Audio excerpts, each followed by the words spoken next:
Hi friends, ಎಲ್ರಿಗೂ ನಮಸ್ಕಾರ. ಈ ಒಂದು ವಿಡಿಯೋದಲ್ಲಿ ನಾನು ನಿಮಗೆ ಕಳೆದ ಭಾನುವಾರ ನಡೆದಿರ್ತಕ್ಕಂಥ ಕನ್ನಡದ ಕೋಟ್ಯಾಧಿಪತಿ ಈ ಒಂದು ಕಾರ್ಯಕ್ರಮದಲ್ಲಿ ಕೇಳಲಾದ ಪ್ರಶ್ನೆಗಳನ್ನು ಡಿಸ್ಕಷನ್ ಮಾಡ್ತಾ ಇದ್ದೀನಿ.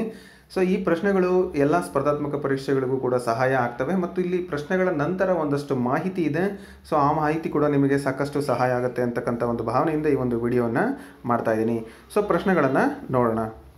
ಮೊದಲನೇ ಪ್ರಶ್ನೆ ಈ ರೀತಿ ಇದೆ. 2016ರ ಬೇಸಿಗೆ ಒಲಿಂಪಿಕ್ಸ್ ಪಂದ್ಯದಲ್ಲಿ ಮೊದಲ ಸ್ಥಾನ ಪಡೆದವರಿಗೆ ಕೊಟ್ಟ ಪದಕಗಳಲ್ಲಿ 90%ಕ್ಕೂ ಹೆಚ್ಚಿರುವಂಥ ಮೂಲ ವಸ್ತು ಯಾವುದು? ನೋಡಿ, ಟೈಟಾನಿಯಂ, ಬೆಳ್ಳಿ, ಪ್ಲಾಟಿನಂ, ಚಿನ್ನ ಅಂತ ಆಪ್ಷನ್ಸನ್ನು ಕೊಟ್ಟಿದ್ದಾರೆ.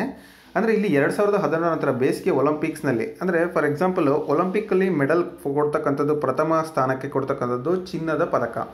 ಆ ಚಿನ್ನದ ಪದಕದಲ್ಲಿ 10% ಚಿನ್ನ ಇದ್ದರೆ ನಾವು ಉಳಿದಂಥದ್ದು ಏನಾಗಿರುತ್ತೆ, ಚಿನ್ನದ ಲೇಪನದ ಜೊತೆಗೆ ಬೆಳ್ಳಿ ಇರುತ್ತೆ. ಸೊ ಅದು ನಮಗೆ ಗೊತ್ತಿರಲಿಲ್ಲ. ಇಲ್ಲಿ ಹಾಟ್ ಸೀಟ್ ಮೇಲೆ ಗೋವರ್ಧನ್ ರವರು ಕೂತಿದ್ರು. ಅವರಿಗೆ ಪ್ರಶ್ನೆಗಳನ್ನು ಕೇಳುವಾಗ ಊಟ್ ಆ್ಯಪಲ್ಲಿ ನಾವು ಈ ಪ್ರಶ್ನೆಗಳನ್ನು ನೋಡ್ತಾ ಇದ್ವಿ. ಸೊ ನಾವು ಆನ್ಸರನ್ನು ಮಾಡಲಿಕ್ಕೆ ಪ್ರಯತ್ನ ಮಾಡಿದ್ವಿ. ನೀವು ಕೂಡ ಮಾಡಿರ್ತೀರ ಅಂತ ನನ್ನ ಭಾವನೆ.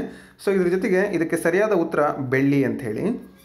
ಸೊ ಪ್ಲಾಟಿನಮ್ ಇದು ಅತ್ಯಂತ ಬೆಲೆ ಬಾಳುವಂಥ ಒಂದು ವಸ್ತು ಮತ್ತು ಚಿನ್ನ ಕೂಡ ಅತಿ ಹೆಚ್ಚು ಬೆಲೆ ಬಾಳುತ್ತೆ. ಇಲ್ಲಿ ಪದಕಗಳನ್ನು ಕೊಡುವಾಗ ಬೆಳ್ಳಿಯನ್ನು 90% ಮಿಕ್ಸ್ ಮಾಡಿ ಇನ್ನು 10% ಚಿನ್ನದ ಲೇಪನವನ್ನು ಮಾಡಿ ನಮಗೆ ಆ ಒಂದು ಪ್ರಥಮ ಬಹುಮಾನಕ್ಕಾಗಿ ಕೊಡ್ತಾರೆ. ಸೊ ಇನ್ನು ಇದು ನಮಗೆ ಗೊತ್ತಿರಬೇಕು. ಒಲಿಂಪಿಕ್ಸ್ ಚಿನ್ನದ ಪದಕದಲ್ಲಿ ಇರುವ ಚಿನ್ನದ ಪ್ರಮಾಣ ಸುಮಾರು 6 ಗ್ರಾಮ್ ಇರುತ್ತೆ. ಎಷ್ಟಿರುತ್ತೆ ಅಂದರೆ 6 ಗ್ರಾಮ್ ಚಿನ್ನ ಇರುತ್ತೆ. ಉಳಿದಂತೆ ಇದರಲ್ಲಿ ಇರ್ತಕ್ಕಂಥದ್ದು ಬೆಳ್ಳಿ ಇರುತ್ತೆ.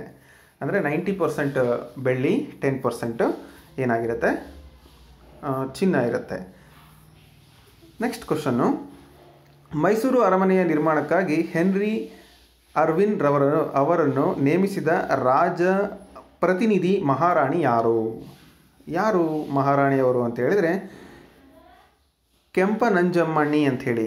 ಇವರು ಆಪ್ಷನ್ 2 ಇಲ್ಲಿ ಸರಿಯಾದ ಉತ್ತರ.